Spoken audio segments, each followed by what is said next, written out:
Hello student, good morning, welcome online classes.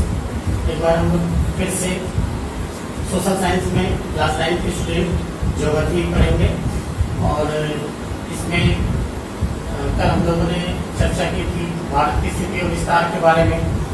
और हम लोगों ने देखा था कि भारत 3 तरफ से सागरों से घिरा है। पूरब में बंगाल की खाड़ी, पश्चिम में अरब सागर और दक्षिण में नीचे की तरफ जो है वो हिंद महासागर है।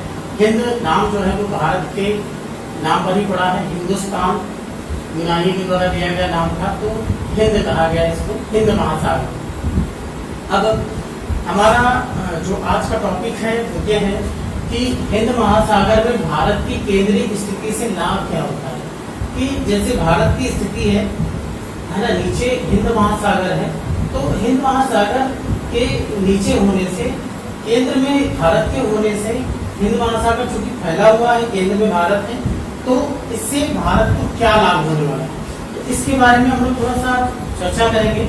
हम लोग देखेंगे कि जो नीचे हिंद महासागर है ये अपने आप में एक अनोखा है, भारत के लिए वरदान है। भारत जो है इस हिंद महासागर से जो है बहुत सारे सामाजिक, सांस्कृतिक एवं आर्थिक क्षेत्रों में बहुत सारे विकास इस हिंद महासागर के माध्यम से अन्य देशों के साथ जुड़ करके वो करता है। सांस्कृतिक विस्तार होता है, व्यापार होता है इससे, है ना, सामाजिक उत्थान होता है। तो बहुत सारी चीजें जो है वो हिंद महासागर से होती है। भारत को बहुत सारा लाभ जो है इससे मिलता है।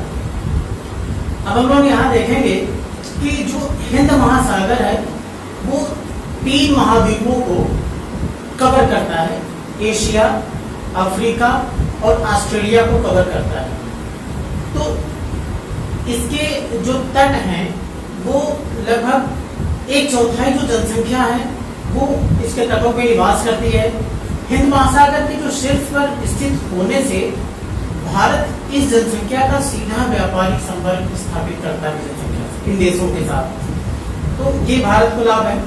अगला हम लोग देखेंगे कि भारत में हिंद महासागर पर अव्यवस्थित होने की वजह से जो पश्चिमी तट के जो बंदरगाह हैं उन बंदरगाहों से पश्चिमी और पूर्वी दोनों तरफ, पश्चिम की तरफ और पूरब की तरफ, दोनों देशों के साथ जो है वो व्यापारिक संबंध जो है वो काफी अच्छे हैं, काफी सुदृढ़ है।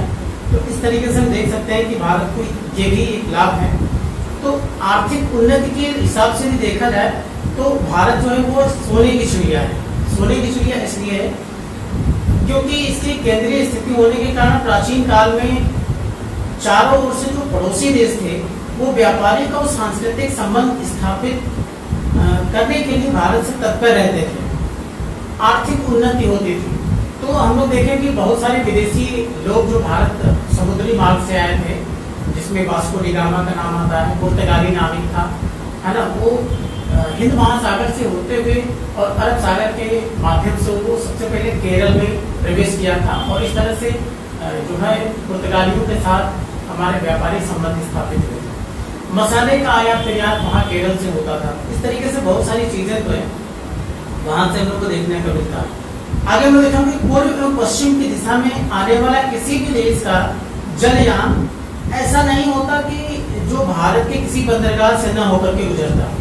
ऐसे में भारत के व्यापार को प्रोत्साहन मिलता है तथा आर्थिक लाभ में वृद्धि होती है।